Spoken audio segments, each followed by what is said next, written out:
poniendo mejor, ¿verdad? Nos estamos encontrando con el inicio en toda la tierra. No se conoce ningún alfabeto más antiguo, aunque uno ve mucho en Wikipedia.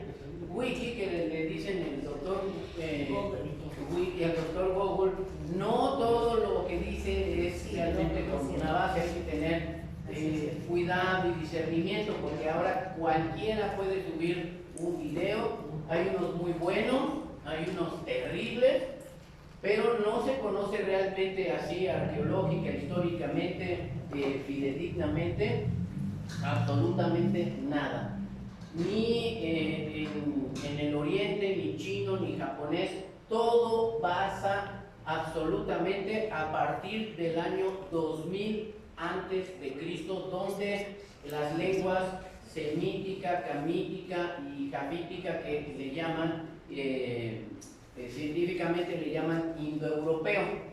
Pues la cuestión aquí nos quedamos, vamos a reiniciar, que los fenicios se conoce, y eso sí, en cualquier libro aparece que es de donde se originó el alfabeto. Esto es del libro del Museo del Alfabeto, quien guste aquí lo traigo. Y esta tabla viene precisamente de este alfabeto. Precisamente este es un epitafio del rey de Biblos. Biblos está aquí a la mitad del reino de Fenicia y data del siglo XI antes de Cristo.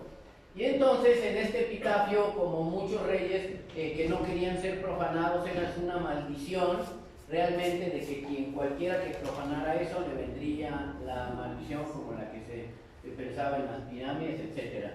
Vamos a ampliarlo otra vez y recordemos que los científicos, pues realmente no hay ni psicológica, sociológica, arqueológica, una explicación que pueda decirnos cómo es que pasó de los símbolos a un alfabeto. Y lo que define la ciencia es que indica que la escritura primitiva pasó por una fase mágica, así le llaman, por la que los dibujos e imágenes iniciales se fueron organizando en un conjunto de signos con valor simbólico. Eso es lo que dice la ciencia, como para decir, ¿saben qué? En realidad fue Dios quien se lo dio a Moisés, y estaban precisamente en la región de Fenicia, interesantemente con los años que corresponde a lo que la ciencia muestra. La siguiente, por favor.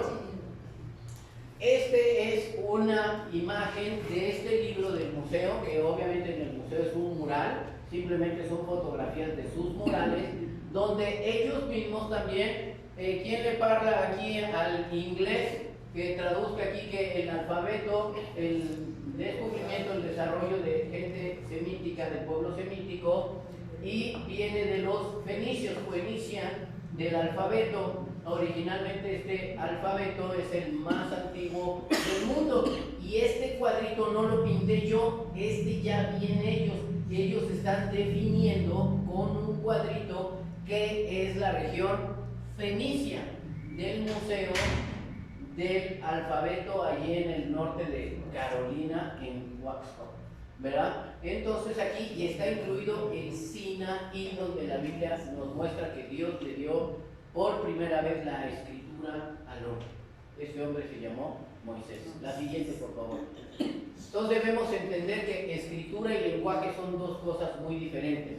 Entonces ya vimos un poquito lo que es el hebreo, ya vimos cómo el arameo sustituyó prácticamente en el 97% hasta los días de Nehemías. Pero recordemos que Nehemías es 500 años antes de Cristo, todavía faltan 500 años más de eso. Entonces, después de todo esto, vemos que algo muy importante, mientras estaban en Babilonia, el profeta Daniel se encuentra con un problema. Los judíos eran esclavos, como muchos otros pueblos, de los babilonios. El rey de Babilonia, Nabucodonosor, tiene un sueño terrible, espantoso, se despertó, pero se le olvidó el sueño y estaba angustiadísimo, y llamó a los sabios, astrólogos, a todos sus sabios, y entonces les ordenó y le dijo: les ordeno que me digan ¿qué soñé? ¿Y cuál es tu interpretación? Y entonces los sabios dijeron, oiga rey, por favor, ningún rey antes que usted pregunta, si hoy les digo, ¿saben qué? Le corto la cabeza ahorita, tráigame hermano un hacha por favor, ¿qué soñé anoche? Y además la interpretación. Si no los mato, hermano, pueden salir los 10 hermanos que traen los machetes, por favor. Es una locura, ¿no? Y entonces le dice, no, es que, rey, nadie pidió eso, díganos su sueño y entonces les diremos la interpretación. Y el rey dice, no, ustedes me van a decir cualquier choro y me van a engañar, cualquier cosa mentira. Dime el sueño y yo ya voy a saber que me puedes dar la interpretación. Y como nadie se la dio, mandó matar a todos. En eso se enteró Daniel y los hermanos Sadrach, Mesach y Abed-Nego, y supieron de este edicto. Entonces se metieron a orar y Dios le reveló a Daniel el sueño y pidió ser presentado con Nabucodonosor. La siguiente, por favor. ¿Sí? Otra más. Ahí merito. Acompáñenme, aquí abajo dice Daniel capítulo 2, verso 7. Las profecías, yo por años, yo me acuerdo que estaba en primero de secundaria, en 1972, allá por lo más verdes, y habían anunciado que en ese septiembre de 72 se iba a acabar el mundo según las pirámides y Nostradamus y no sé qué. Ese día tembló en la mañana, estaba nublado, todo estaba sacado de onda. ¿Y qué creen? Ya estamos en el 2019 y no se acabó. Entonces, pero las profecías bíblicas son diferentísimas. Se cumplen, además, cualquiera las puede leer, y las de Nostradamus no hay nadie que las pueda interpretar más que un interpretólogo, el único que existe, y nadie sabe lo que dice.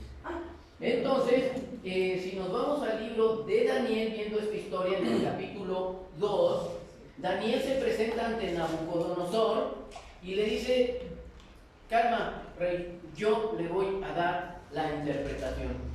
Y entonces, en el verso 24, 2.24, ya le dice Daniel a Dios, llévame con el rey y yo soluciono aquí la cosa. Ya Dios ya me dijo. Obviamente era una locura, pero era lo único que tenía. Era el único que cuando menos se atrevía a decir que sabía el sueño y la interpretación. Entonces se lo llevó al rey y hay que se las arreglara. Verso 24. Después de esto fue Daniel a Arioc, el cual el rey había puesto para matar a los sabios de Babilonia, y les dijo así: no matéis a los sabios de Babilonia. Esto lo dijo Daniel. Llévame a la presencia del rey y yo le mostraré la interpretación. Entonces Arioc llevó prontamente a Daniel ante el rey y le dijo: así he hallado un varón de los deportados de Judá, el cual dará al rey la interpretación. Respondió el rey y dijo a Daniel, al cual llamaba Belsasar, le puso otro nombre: ¿podrás tú hacerme conocer el sueño que vi y su interpretación?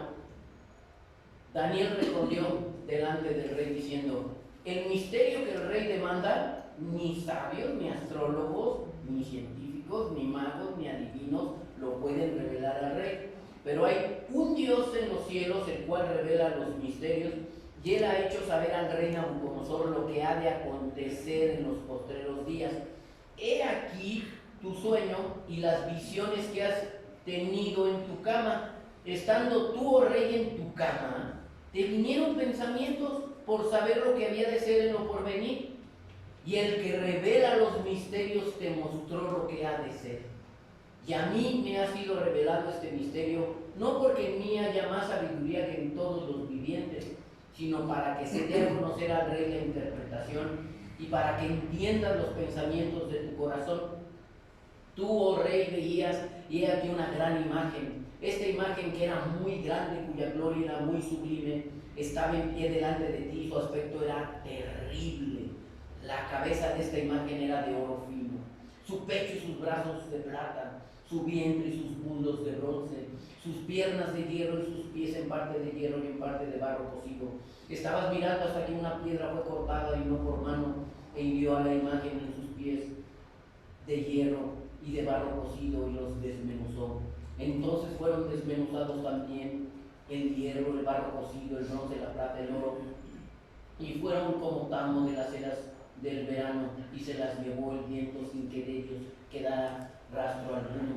Mas la piedra que hirió a la imagen fue hecha una gran monte que llenó toda la tierra. Este es el sueño. También la interpretación de él diremos en la presencia del rey. Imagínense al rey que le está diciendo: sí fue lo que soñé.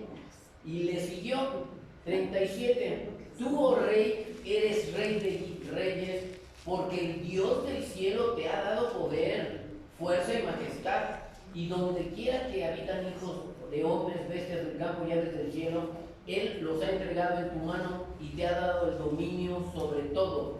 Tú eres aquella cabeza de oro.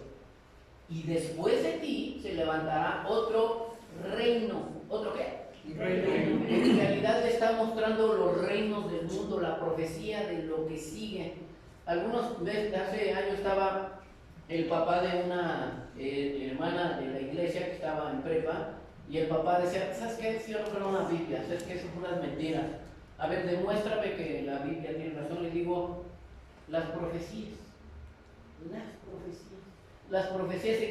se escriben y se cumplen tal cual. Hoy mismo, el hermano Gamaliel y los demás saben, un hermano de la iglesia me iba a traer para acá, pero en la noche me habla diciendo que tuvo una parálisis facial. Ah, caray. Nuestro carro resulta ser que tiene un problema mecánico y no puede circular. Híjole. Entonces parece ser que lo que planeamos no sucede, ¿no? ¿Sí? Hubo retrasos, llegamos aquí, resulta ser que la memoria que traía, por alguna razón, ¡puc!, firmó la presentación. O sea, no nos salen las cosas que están en nuestra mano. Pero déjenme decirle a Dios: no hay absolutamente nada que se interponga para que se cumpla su voluntad, ni el rey de Babilonia, ni absolutamente nadie, aunque lo crea o no lo crea, así sucede. Entonces está hablando cosas que aún no suceden. Está hablándole al rey de Babilonia. Todavía no estaban los medos, ni Grecia, ni el Imperio Romano. Resulta ser que aquí le está dando el futuro exacto. Ahora, aquí solamente le está diciendo los colores y que hay otro reino que sigue. Más adelante en el capítulo 7 vamos a ver con más exactitud lo que dice la Biblia, la palabra de Dios. Dice: tú eres aquella cabeza de oro, y después de ti vendrá otro reino inferior al tuyo, luego un tercer reino de bronce. Esta parte, obviamente, es este dibujo. Aquí no viene el dibujo, es una forma esquemática que se ha hecho para poder entenderlo mejor. El cual dominará sobre toda la tierra. ¿Qué va a hacer? Dominar sobre toda la tierra. 40. El cuarto reino será fuerte como el hierro, y como el hierro desmenuza y rompe todas las cosas, desmenuzará y quebrantará todo. ¿Qué va a quebrantar? Todo. Y lo que, bueno, y así sigue diciendo en la profecía, versículo 44: en los días de estos reyes, el Dios del cielo levantará un reino que no será jamás destruido, ni será el reino dejado a otro pueblo. Desmenuzará y consumirá todos estos reinos, pero él permanecerá para siempre. De la manera que viste de aquel monte fue cortado una piedra, no con mano, de la cual desmenuzó el hierro, el bronce, el barro, la plata y el oro. El gran Dios ha mostrado al rey lo que ha de acontecer en lo porvenir. El sueño es verdadero y fiel su interpretación. Y Nabucodonosor se quedó. 46. Entonces el rey Nabucodonosor se postró sobre su rostro y se humilló ante Daniel, y mandó que le ofrecieran presentes e incienso.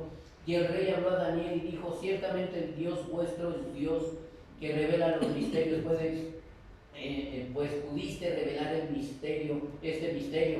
Entonces el rey engrandeció, etcétera, etcétera, y fue gobernador Daniel. Dijo: pues, ¿quién mejor que este? Resulta ser que después Daniel, en el capítulo 7, pasan muchas cosas. Tiene otro sueño y Dios le revela más sobre esto, pero con otra perspectiva, y utiliza animales para decirle lo mismo. Entonces vamos al capítulo 7, verso 1, y dice así: en el primer año de Belsasar, rey de Babilonia, tuvo Daniel un sueño y visiones de su cabeza mientras estaba en su lecho, luego escribió. Y el sueño y relato lo principal del asunto. Verso 2. Daniel dijo: miraba yo en mi visión de noche y he aquí que los 4 vientos del cielo combatían en el gran mar. Y 4 bestias, ¿cuántas? 4 bestias grandes, diferentes la una de la otra, subían del mar. La primera era como un león, el anterior, ese, era como un león. Luego dice, tenía alas de águila, y yo estaba mirando hasta que las alas fueron arrancadas y fue levantado en el sol y se puso en yesca sobre los pies de manera de hombre y le fue dado corazón de hombre. Verso 5. Y aquí otra segunda bestia semejante al oso, la cual se alzaba de un costado más que del otro y tenía en su boca 3 costillas. Interesante, entre los dientes, y fue dicho así: levántate, devora mucha carne. Verso 6, esta tiene mucho que ver con nosotros. Después de esto miré y he aquí otra semejante a un leopardo. Yo por ahí, uno de mis hermanos es su animal favorito. Incluso ahorita les platico mejor, no me adelanto. Y dice, semejante a un leopardo con 4 alas de ave en sus espaldas. También estaba esta bestia 4 cabezas y le fue dado dominio. 7. Después de esto miraba yo en las visiones de la noche y aquí la 4ª bestia espantosa y terrible, en gran manera fuerte, la cual tenía unos dientes grandes. Bueno, la cuestión es que es muy interesante. En el capítulo 2 dice que son reinos, ¿cierto? Que va a venir otro reino y otro reino y otro reino. Lo interesante es que históricamente, y ya en el capítulo 8 nos habla más detalle y ya por nombre de qué países son contra qué países. Ahorita lo vamos a ver. Pero el primer imperio es Babilonia, lo dice, tú eres este. Luego va a venir otro imperio. Dice que tienen 3 costillas.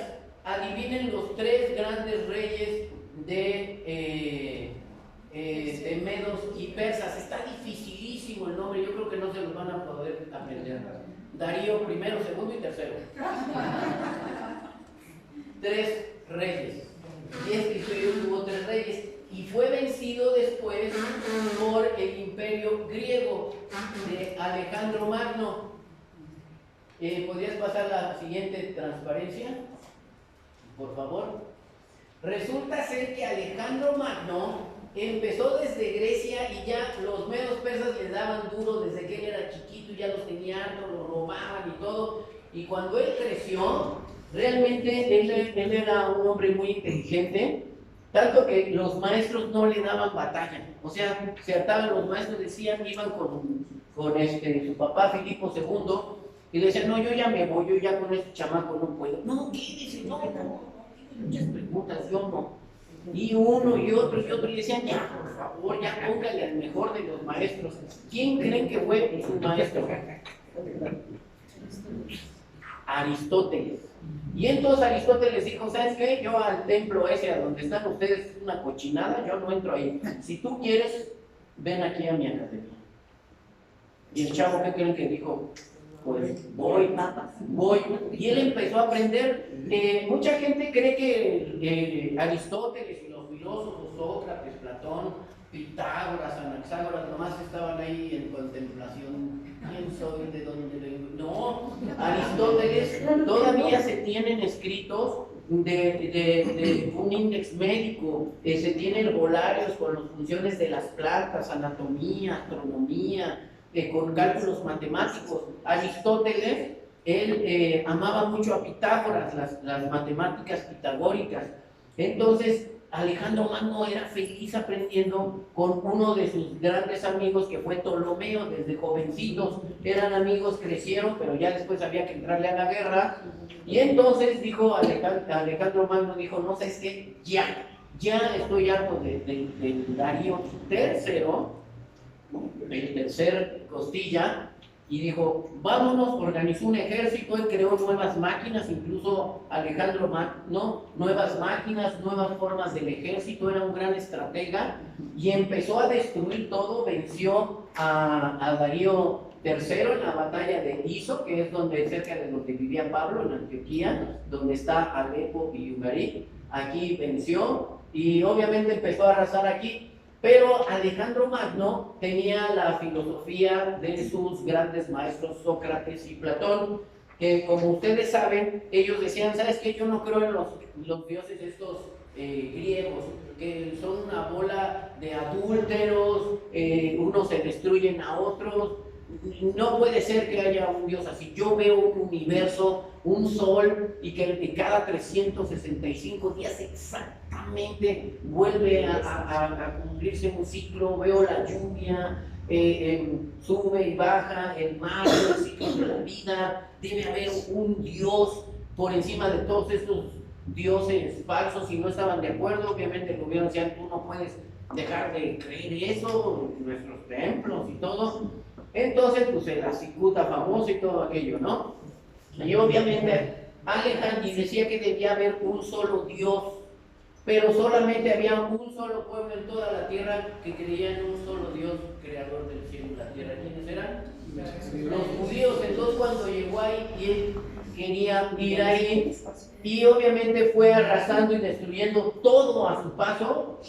Terrible la batalla de Tiro. Si pueden ver en YouTube la batalla de Tiro y Alejandro Magno, es increíble las matemáticas y cómo pudo vencer. Es una isla infranqueable, nadie la había podido vencer. Y él se siguió y se fue a Jerusalén, se bajó de Bustroferón, su caballo, y él quería adorar al rey, al Dios de Israel. Obviamente pues dijeron, pásale, aquí nada más que necesitas el sacrificio. Y se fue, se siguió de filo, y Egipto era todo un reto para ellos porque era una potencia. Pero los egipcios, al darse cuenta cómo iba destruyendo a esta fortaleza y todas las demás, dijeron, nos va a hacer nole. Y entonces cuando iba llegando Alejandro Magno, ya entró al delta del Nilo, y ya venía con todo su ejército, pues que le salen las chamacas y globos y serpentinas, y empezaron a gritar, ¡viva Alejandro Magno! Y en lugar de encontrar resistencia, decían, no, aquí sí saben la calidad de la melcocha, y dicen, no, pues aquí sí, le voy a poner mi nombre a esta ciudad. ¿Cómo se llamaba? Alejandro Magno, le voy a poner Alejandría. Y Alejandría es algo parecido a lo que hoy en día es aquí Santa Fe, en la Ciudad de México. Anteriormente, cuando inició la universidad, no estaba en CEU. ¿Dónde estaba? En el centro, en diferentes edificios, en el edificio de arquitectura, de minería, de medicina, etcétera. Y ya después construyeron CEU, pero hoy en día, cuando empieza Santa Fe, pues dijeron, ¿sabes qué? Yo me voy aquí a mi universidad. Y la otra, así muy nice, dijo, no, pues yo también me voy. Y empezaron a construir edificios majestuosos. Pues es lo mismo que pasó. La Nueva Alejandría, la ciudad más moderna, además donde el emperador estaba poniendo todo el capital, fue en Alejandría. La siguiente diapositiva, por favor.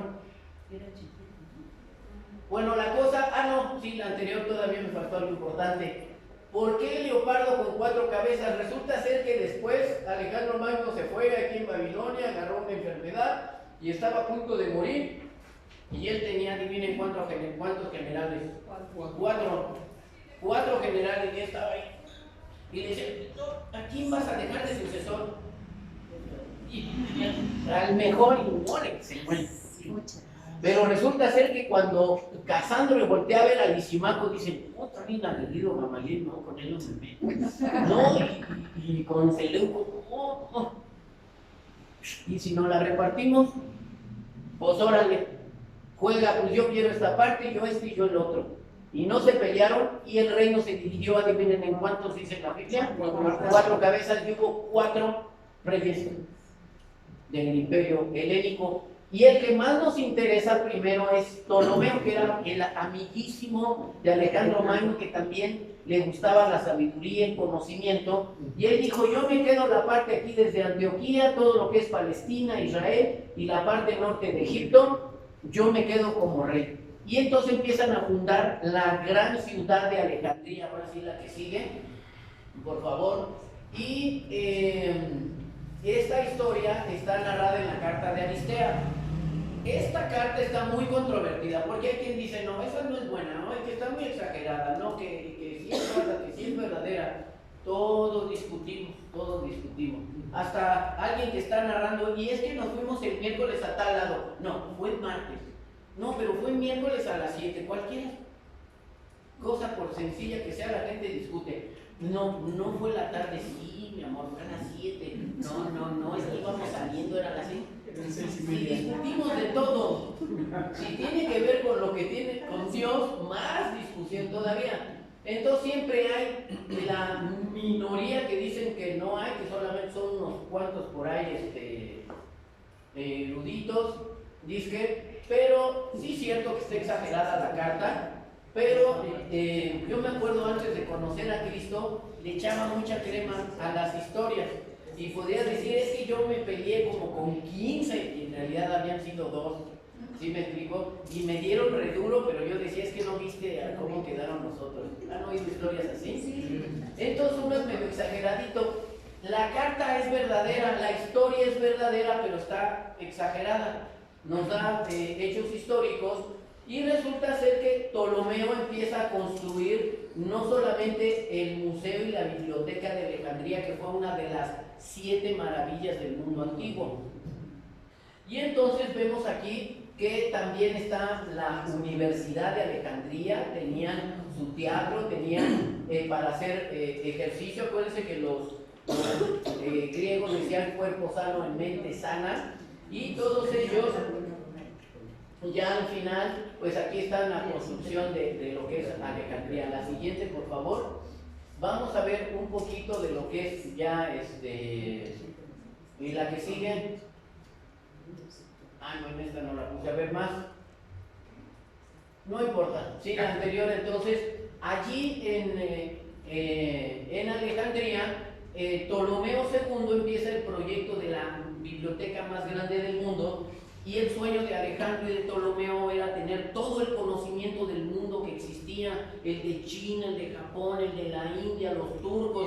Entonces conquistaban un reino y no llegaban, como la mayoría decían, a ver, dame todas las chicas, morena, rubia, esa. No, ellos decían, me da el libro y el otro, y tu sabiduría me tráeme tus sabios, y órale a traducirle en griego, y me dejas tu original, y también en griego, y empezaba a hacer el museo, el anterior más grande de antes, donde está Alejandría, ahí.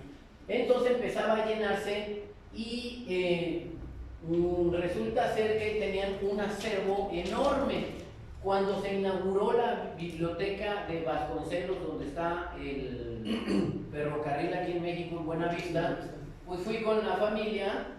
Y pues lo primero que yo quería saber era pues el acervo cultural, ¿no? Y ya llegué ahí, le pregunté a la guía, le digo, oiga, ¿a cuánto asciende su acervo cultural? El acervo. No, aquí no tenemos eso. Aquí no tenemos eso.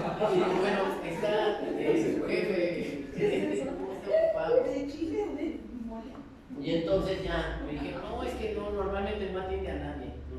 Tiene que atender, y ya me atendió el director de ahí, y le digo, oye, el acervo de cuánto asciende, no sé, ¿saben qué salió en el periódico? ¿En qué periódico? Ahí decía, y ya buscaron el periódico de la investigación, y entonces dijeron, aquí está, ya lo encontramos. Ok, son 400,000 libros que tenemos.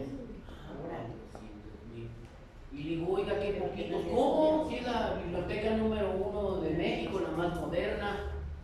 Le digo, moderna no creo. ¿Saben cuántos libros tenía la biblioteca de Alejandría? Estamos hablando que es el siglo III antes de Cristo. Tercero, no había imprentas.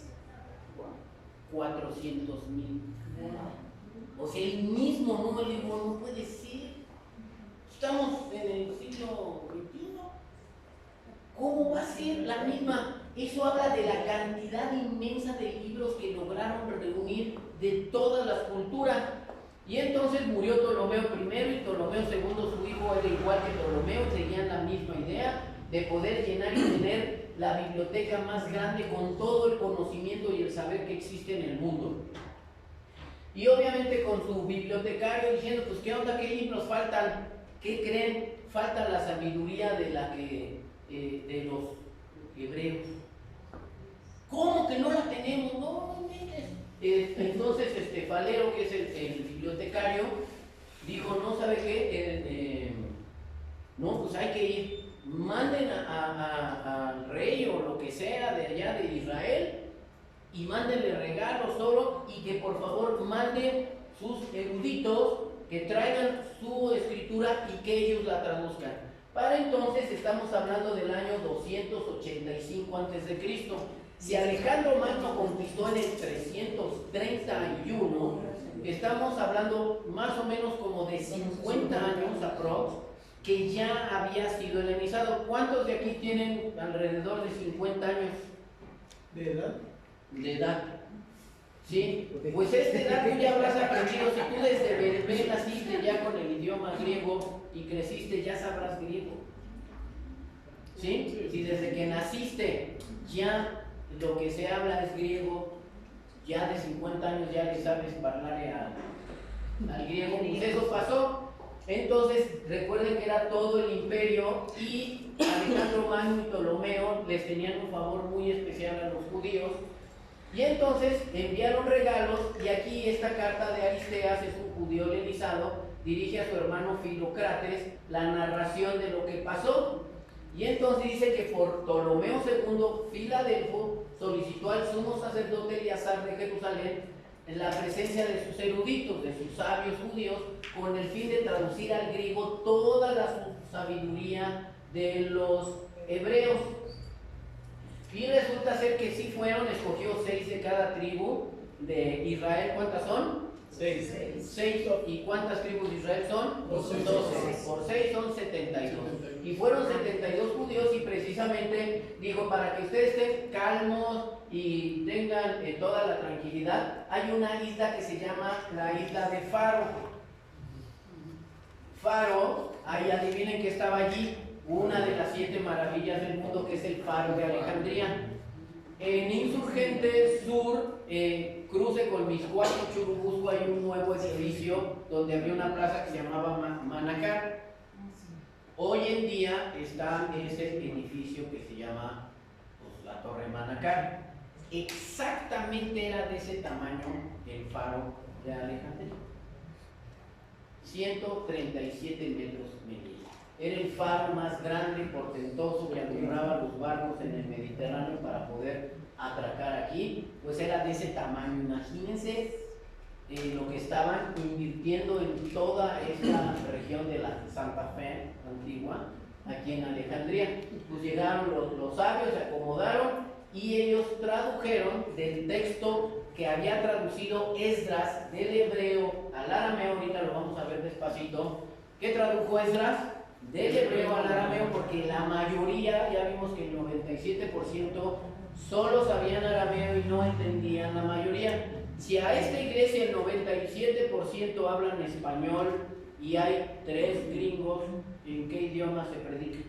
En español. Pues quizá ponen por allí, así como en algunas iglesias, algún hermano sordomudo que está en un grupito y les habla, pero no a toda la iglesia les hacen así con el idioma sordomudo, pero sí hay un grupito, ¿sí? Pero lo que se predica y lo que hizo Esdras es traducir los textos hebreos al arameo.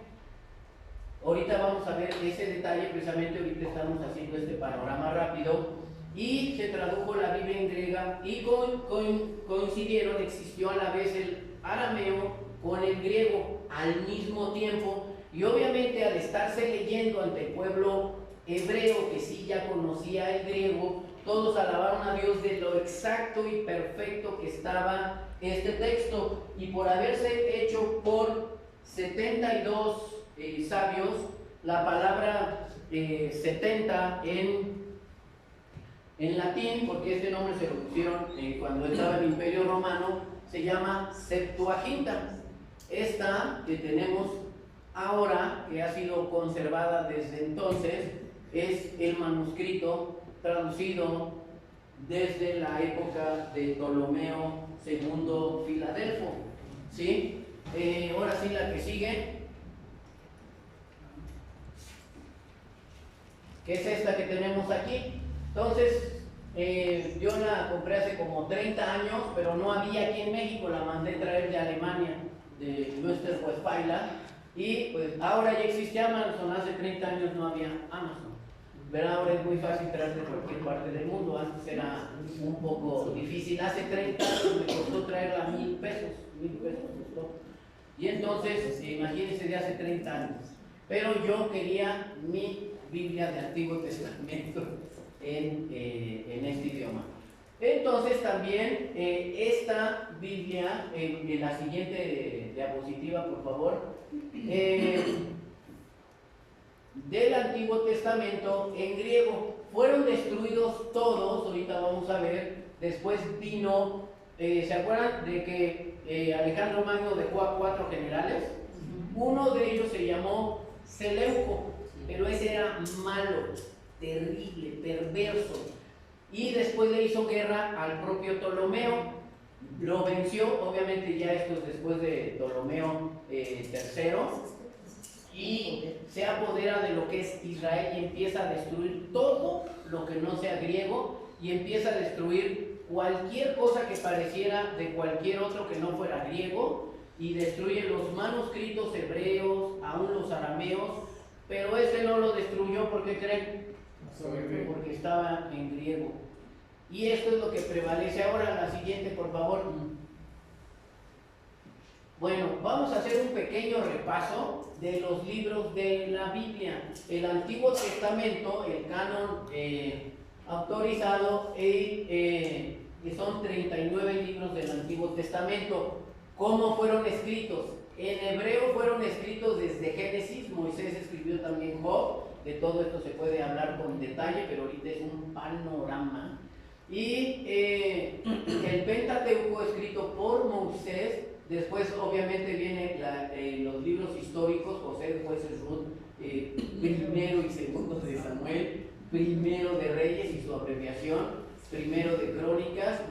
Y David y Salomón escribieron Salmos, Proverbios, Eclesiastés y Cantares. Estos fueron escritos originalmente en el hebreo imperial, el hebreo del rey David, y en el protosinaítico por Moisés, por mano de Dios que le enseñó a escribir.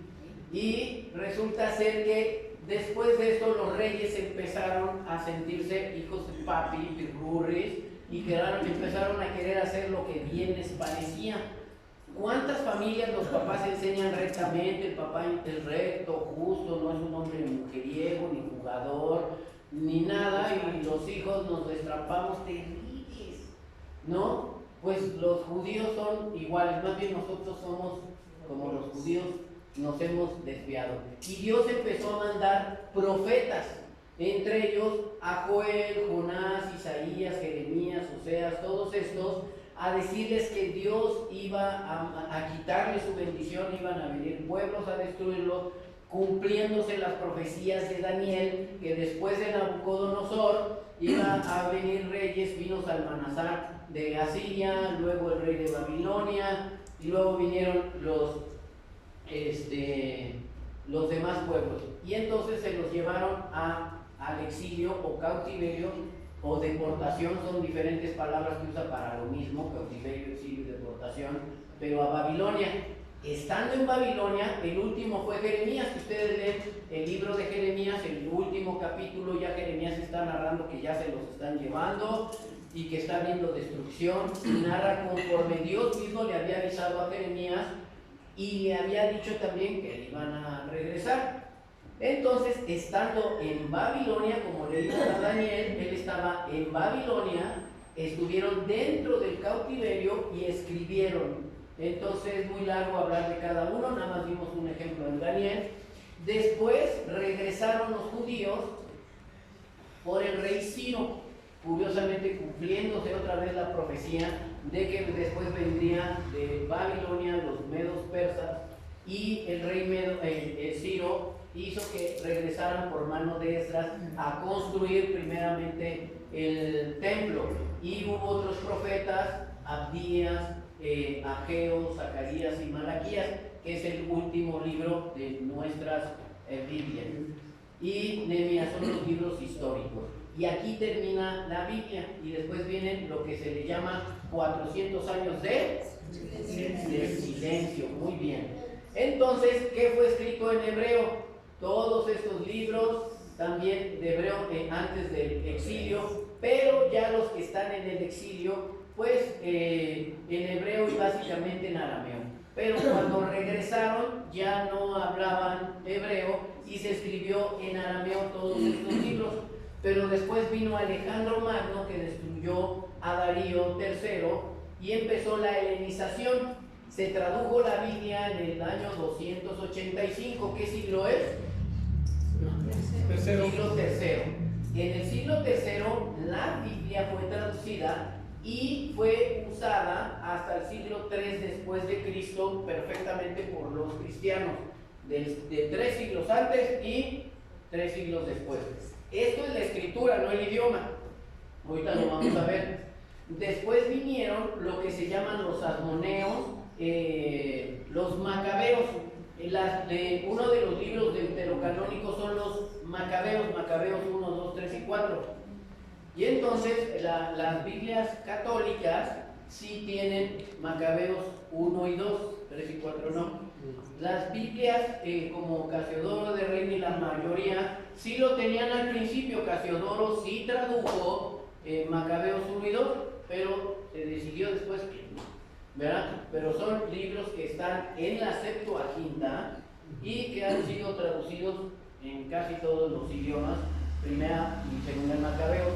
Lo interesante de los asmoneos o macabeos son lo mismo. Los macabeos son los asmoneos, y de aquí se desprendieron los esenios de los de Qumran, que ya tenemos. También hay una conferencia de solo Qumran, de las 11 cuevas que no encontraron, que sí, que no. Hay toda una conferencia solo de Qumran. Entonces hasta aquí nada más vamos a mencionar eso.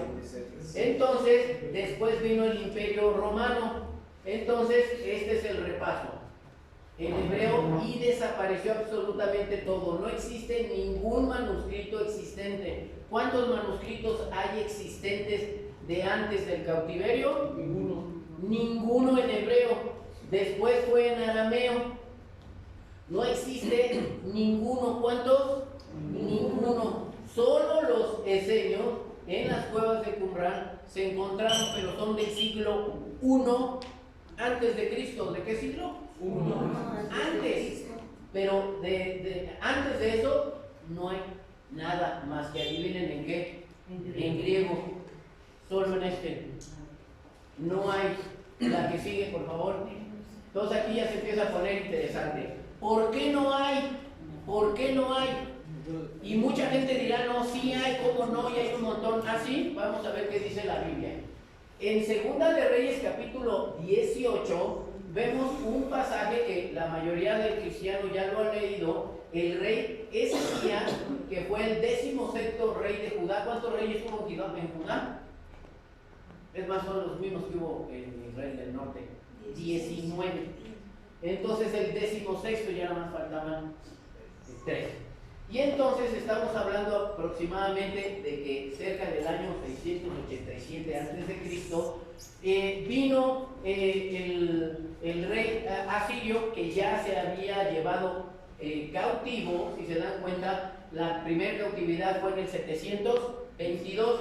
Entonces esto es despuesito, y el rey dijo, pues si ya me eché a las 11 tribus, me voy a echar a Judá. Pero adivinen que está el rey Ezequías. Pero el rey Ezequías era un buen judío, un hombre de Dios, temeroso, amoroso de Dios. Y vinieron los ejércitos asirios y dijeron, ¿sabes qué? Les vamos a hacer pinol igualito que hicimos con los demás.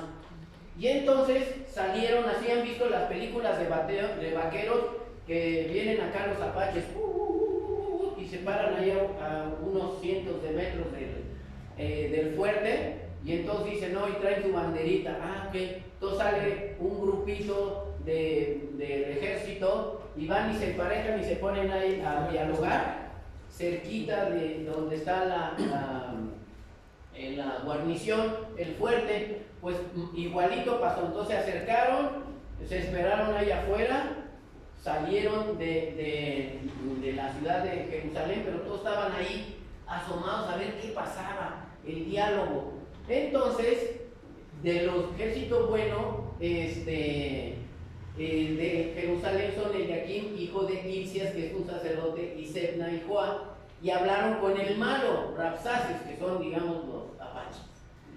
Te rogamos que hables a tus siervos en arameo.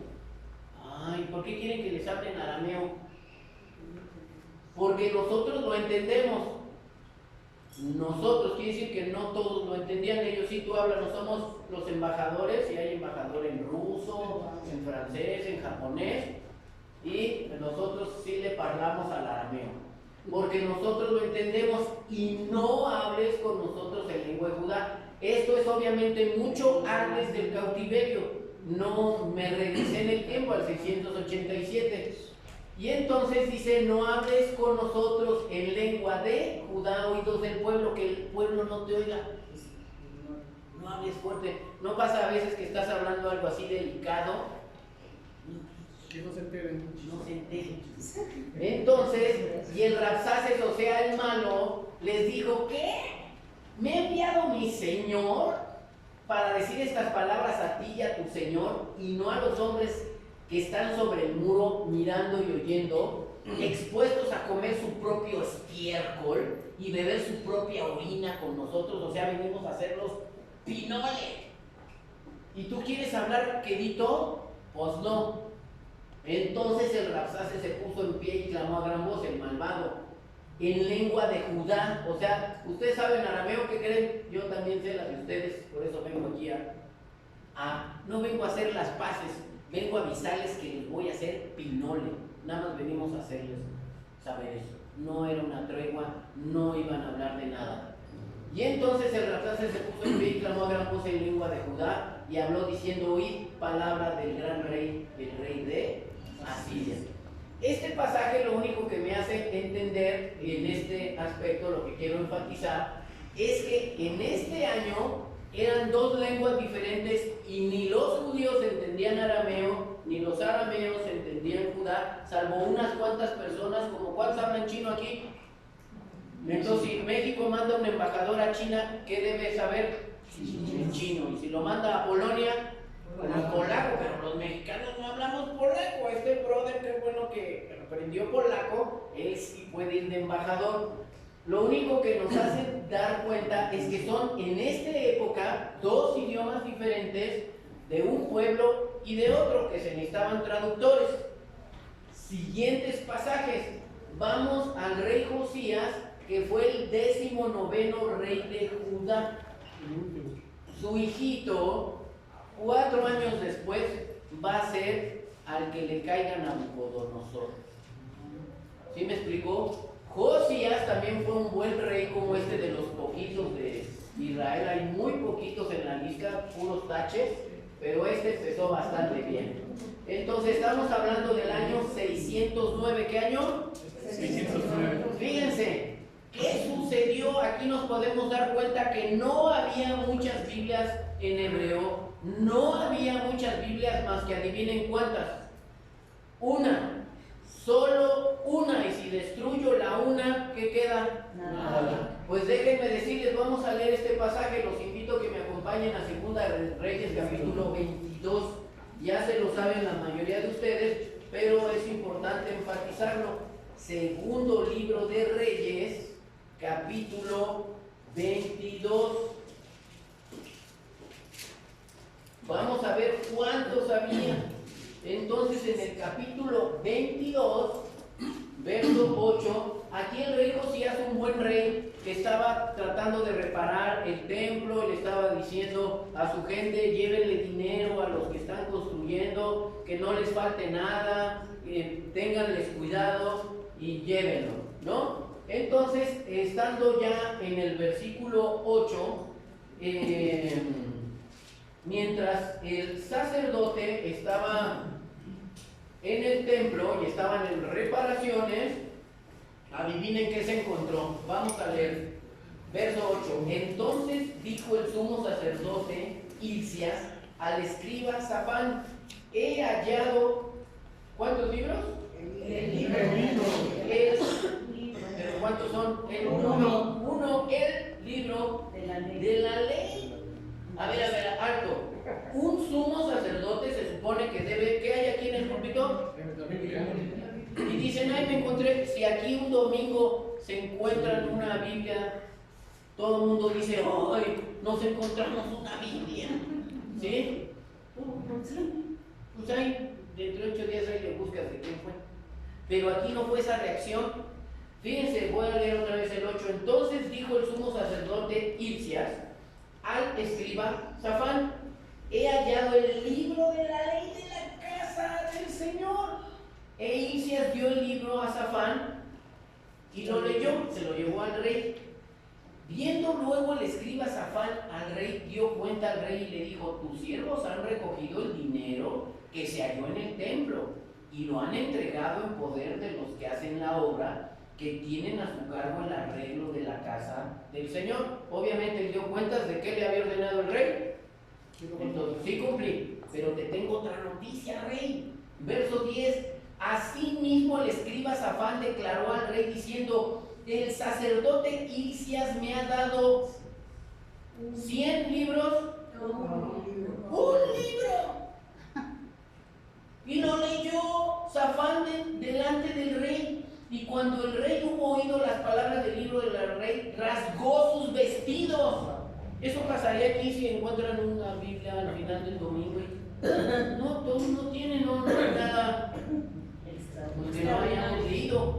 Y el rey al leer, porque no lo había leído, no conocía más que de a oídas, pero no leído. Cuando el rey hubo oído las palabras del libro de la ley, rasgó sus vestidos. Luego el rey dio orden al sacerdote Hilcias y a Ahicam, hijo de Safán, a Acbor, hijo de Micaías, al escriba Safán y a Asaías, siervo del rey, diciendo: id y preguntad al Señor por mí y por el pueblo y por todo Judá acerca de las palabras de este libro que se ha hallado, porque grande es la ira de Dios que se ha encendido contra nosotros, por cuanto nuestros padres no escucharon la palabra de este libro para hacer conforme a todo lo que nos fue escrito. Bueno, la cosa es de que estaban sorprendidos que encontraron un libro de la ley. Vamos a leer qué dice Deuteronomio 17. Los invito a que me acompañen a Deuteronomio capítulo 17. Dios sabía que el ser humano no lo quería a él como rey, no quería una teocracia, y que tarde que temprano iban a querer nombrar reyes humanos. Y Dios, previendo eso, le dice a Moisés que escriba una ley con respecto a esto en Deuteronomio 17:14. Y dice así: cuando hayas entrado en tierra que el Señor Dios te da, tomes por posesión en ella y la habites, y digáis: pondré un rey sobre mí como todas las naciones que están en mi alrededor. Ciertamente pondrás por rey sobre ti al que el Señor tu Dios escogiere de entre tus hermanos, y pondrás rey sobre ti. Y vamos al versículo 18. Y cuando se siente sobre su trono, sobre el trono de su reino, entonces escribirá para sí un libro, una copia de esta ley del original que está al cuidado de los sacerdotes levitas. ¿Quién los está cuidando? ¿Y si era muy cuidadoso? Se le había perdido.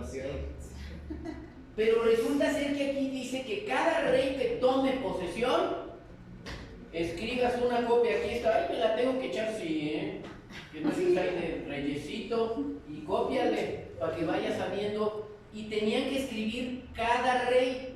Si Josías era el 19º rey, ¿cuántas copias debía haber? 19. Ahora es el 19º rey a partir de Roboam. Falta Saúl, David y Salomón. Entonces, mínimo David sí escribió sus salmos, pero no obedeció la otra parte. No se echó Génesis, Éxodo, Levítico, no lo hizo. Resulta ser que debía haber mínimo de los 19 más 3, 22 copias. Pero ¿cuántas encontró? Curiosamente, a punto, a 4 años, que les dieran cuello. ¿Cuántas copias creen que pudieron hacer en 4 años? De todos. Resulta ser que dice, entonces escribirá para sí un libro, una copia de esta ley del original que está al cuidado de los sacerdotes levitas. Cuando tengas rey, cada rey. Y no había más. Entonces, si destruían una, ¿cuántas crees que quedaban? 0. La que sigue, por favor. Vamos a ver algunos datos.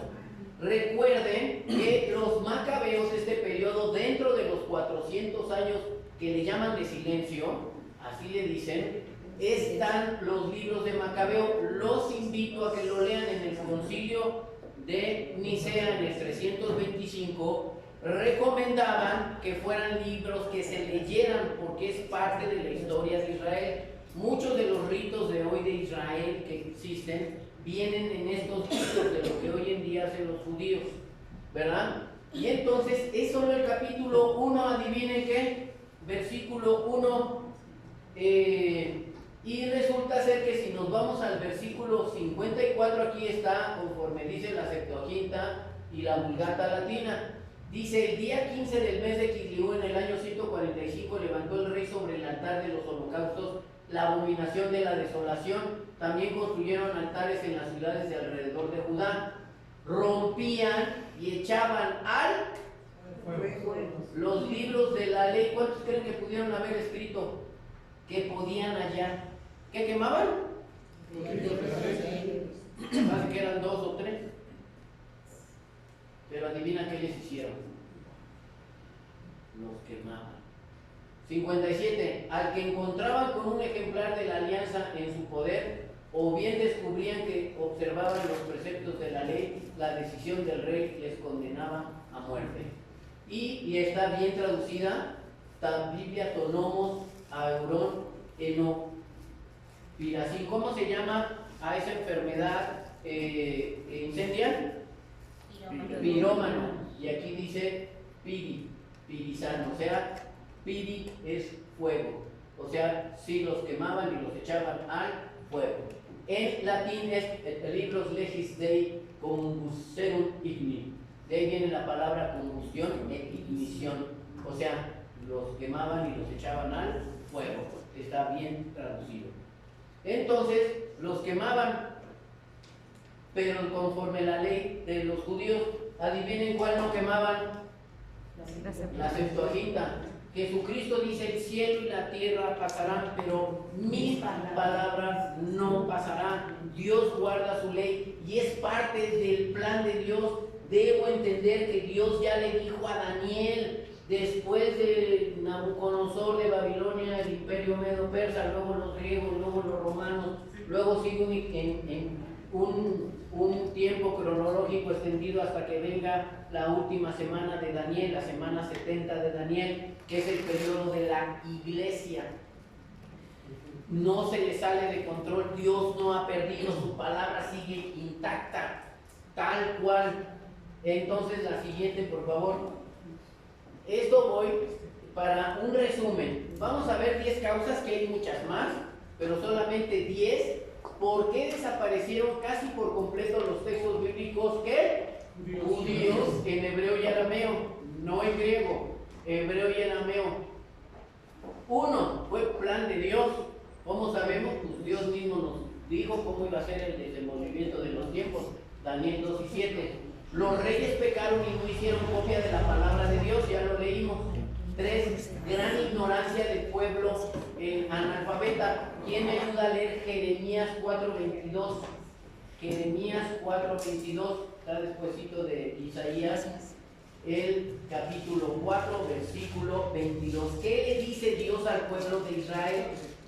Los cristianos no somos antisemitas, amamos al pueblo de Israel, oramos por él, tenemos hermanos y amigos en Cristo, y si de alguna manera nos ven los hermanos, ¿quién no conoce a Elena Parker?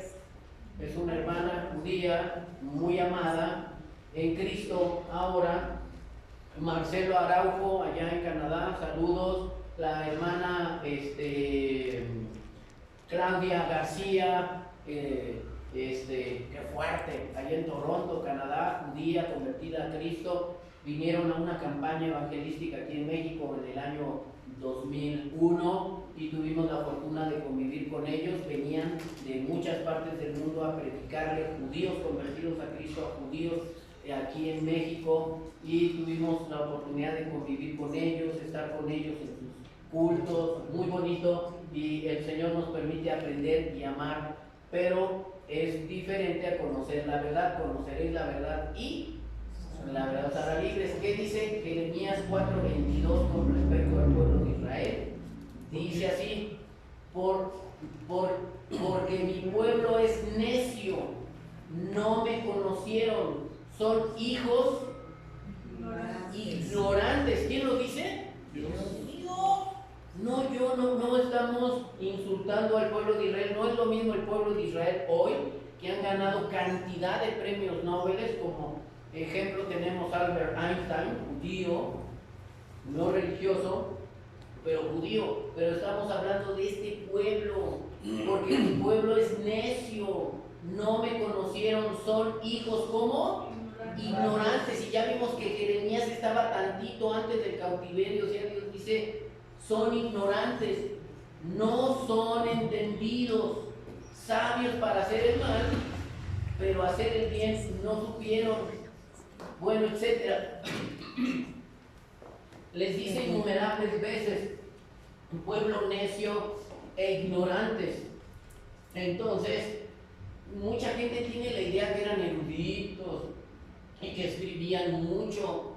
No escribían, es el problema. Lo que la gente entiende es de la Edad Media, no del antes. No que leían cada letra. ¿Cuál letra? Si ni había, son ignorantes. Luego, ¿qué más pasó? Cuarta razón: los manuscritos hebreos y arameos fueron destruidos por babilonios, medos, persas, griegos, no los ptolomeos, sino los seleucidas, los romanos. ¿Qué pasó en la caída de Jerusalén en el año 70 después de Cristo? Cristo dijo: no quedará piedra sobre piedra de este lugar. También, si leemos Flavio Josefo, ahorita lo vamos a ver, lo primero que quemaron fue la sinagoga y todo lo que estaba en los escritos. Si hubiera habido allí una, fue quemado. 5. Esdras tradujo el hebreo al arameo, ahí se la salvó afortunadamente. Y después el 6, la Septuaginta griega, sustituyó 99% el texto arameo, ahorita lo vamos a ver. La Septuaginta era usada en todo el mundo. ¿En dónde? En todo el mundo. Greco-romanos hicieron copias y copias. Cada sinagoga tenía una Septuaginta, copias y copias. 8. El texto arameo solo en el templo de Jerusalén, usado solo por los sacerdotes. San Pedro no conocía eso, era lo de los sacerdotes. Cuando yo era chiquito, las misas en la Iglesia Católica, la mayoría aquí en México, venimos de un hogar católico, así nacemos y en automático católico.